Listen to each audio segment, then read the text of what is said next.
नमस्कार, आदर्श शिक्षण संस्थान के ऑनलाइन क्लास में आपका स्वागत है।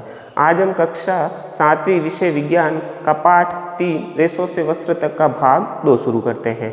भाग 1 में हमने रेशों के प्रकार और किन किन जंतुओं से हमें ऊन प्राप्त होती है उनके बारे में पढ़ा था। अब भाग 2 में हम पढ़ेंगे रेशों को ऊन में संसाधित करना। तो रेशों को ऊन में संसाधित करने के विभिन्न चरण होते हैं। उनमें से हमारा पहला चरण है ऊन की कटाई करना, मतलब कि भेड़ के बालों को त्वचा सहित एक पतली परत के साथ में उतारा जाता है। तो जब भेड़ों के बालों को त्वचा की पतली परत के साथ में उतारते हैं तो उसको किसी प्रकार की दर्द या कष्ट नहीं होता है। जैसे हम अपने बालों को काटते हैं तो हमें दर्द नहीं होता है, ऐसे ही इन भेड़ों के बालों को उतारने पर इन्हें भी किसी प्रकार का दर्द या कष्ट नहीं होता है। और हमने पढ़ रखा है कि भेड़ के बालों को गर्मियों में काटा जाता है ताकि उनका शरीर जो है मतलब ठंडा रह सके। ठीक है, अब भेड़ों के बालों को उतारने के बाद में हमारा दूसरा चरण आता है अभिमार्जन। तो त्वचा सहित जो बाल उतारे गए हैं उन्हें बड़ी बड़ी टंकियों में डालकर धोया जाता है अच्छी तरीके से। अब धोया क्यों जाता है, तो हम देखते हैं कि भेड़ इधर उधर घूमती रहती है, फिरती रहती है, धूल मिट्टी से उनके बाल भरे रहते हैं। तो उनके बालों की चिकनाई है, धूल है और गर्द को निकालने के लिए उन्हें बड़ी बड़ी टंकियों में डालकर धोया जाता है। यह प्रक्रम हमारा अभिमार्जन कहलाता है। अपना तीसरा चरण हो गया छंटाई करना। अब हम देखते हैं कि उस भेड़ के शरीर पर सारे बाल एक जैसे नहीं होते, कहीं पे मुलायम बाल होते हैं तो कहीं पे कड़क बाल होते हैं। तो धोने के बाद में उन बालों की छटाई की जाती है। तो छटाई करने के लिए उन्हें कारखानों में भेज दिया जाता है।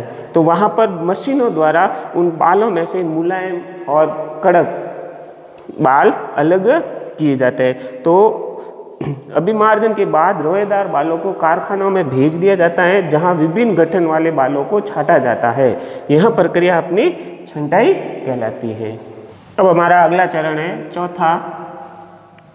इस चरण में बालों को सुखाने से पहले, तीसरे चरण में छंटाई की दी मतलब छांटने बालों को फिर सुखाया जाता है। तो सुखाने से पहले छोटे छोटे कोमल और फूले हुए रेशों को छांट लिया जाता है जो बर कहलाते हैं।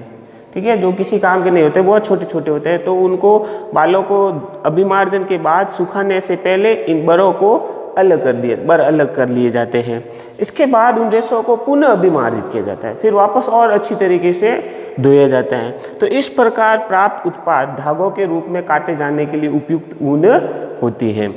अब चौथे चरण के बाद में हमारा 5वां चरण आता है रेशों को विभिन्न रंगों में रंगना। तो हम देखते हैं कि डायरेक्ट भेड़ या बकरी से जो ऊन प्राप्त होती है वो काली या भूरे रंग की होती है। तो यदि हमें उन्हें विभिन्न रंगों में ऊन प्राप्त करनी है तो उन रेशों को हम अलग अलग रंगों में रंग सकते हैं। तो 5वें चरण में हम उन रेशों को विभिन्न रंगों में रंग सकते हैं।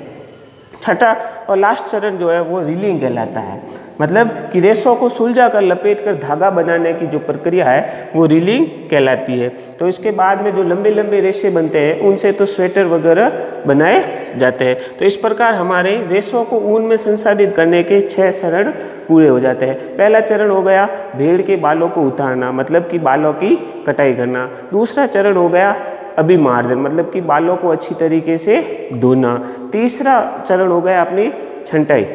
ठीक है, मतलब कि उन बालों में से कोमल और रोएदार बालों को अलग करना।